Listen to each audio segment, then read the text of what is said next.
I was driving west on Highway 417 toward Ottawa when the storm hit out of nowhere. 1 minute, the road was clear. The next, visibility dropped to almost nothing. Snow slammed against my windshield sideways, and the wind kept shoving my car just enough to make the steering wheel feel loose in my hands. My gas wasn't critically low, but it wasn't great either. I checked my phone. No signal. I haven't seen another vehicle in over 15 minutes. That's when I noticed the hotel sign. It was barely visible through the blowing snow, standing crooked at the edge of a dirt road that cut off the main highway. A single flickering bulb swung violently beneath it. Night Rest Hotel, 2 kilometers. I slowed down and pulled onto the shoulder.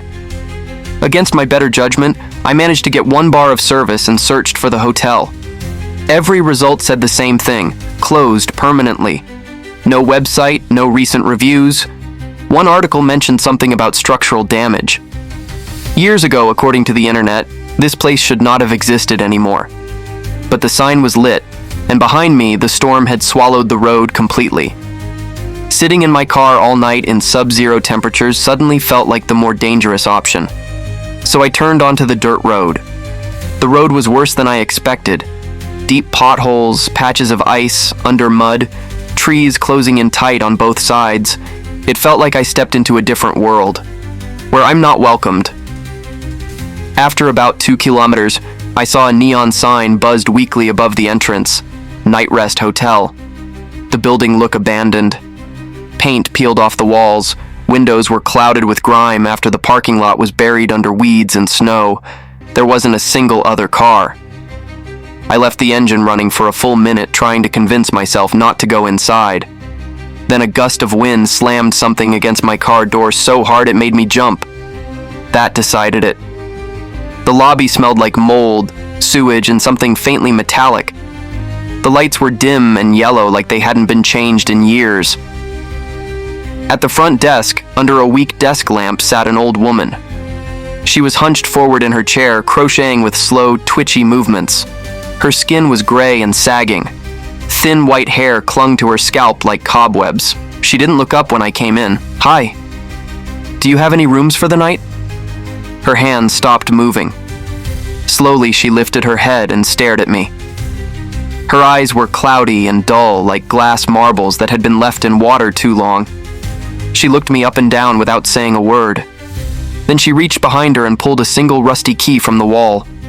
Without turning around, she slid it across the counter toward me. "How much?"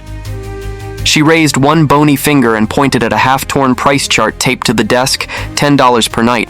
$10. That alone should have made me leave, but the storm outside was screaming and I was exhausted. I paid her, took the key, and headed upstairs. The hallway on the second floor was long and narrow. The carpet was stained and damp in places.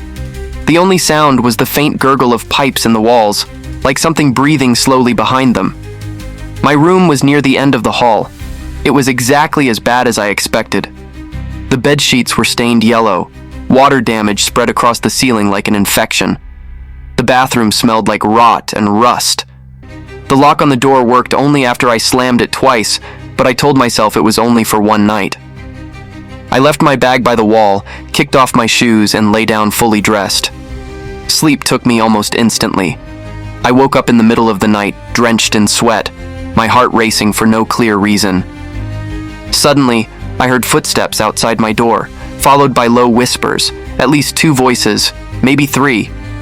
"We will enjoy your inside. I will. No, no. Inside. Oh yeah, we will."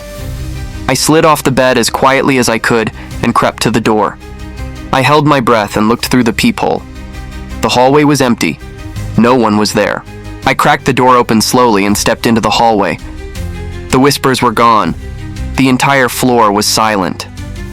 That's when I saw movement at the far end of the hallway near the stairwell. Something shifted in the darkness. A head pulled back behind the wall. The second it realized I had seen it, someone had been watching me. I didn't hesitate. I bolted back into my room and slammed the door shut, throwing my shoulder into it until the lock clicked. That was when the knocking began. 3 soft taps, then silence, then faint whispering right outside my door. Every instinct in my body screamed at me to run, but I was frozen in place. I checked the people again. Nothing. The hallway was empty every single time. This went on for hours, knock, whisper, silence over and over again. At some point near dawn, exhaustion knocked me out. When I woke up, the room was flooded with morning light. My door was wide open.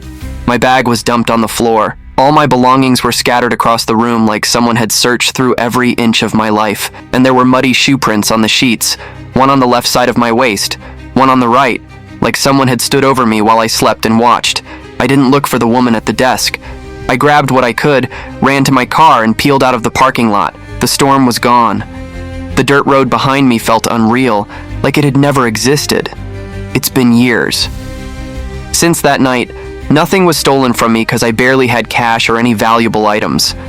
Whoever broke into my room that night decided to let me go because it wasn't worth stealing from me or murdering me. Should say I'm lucky.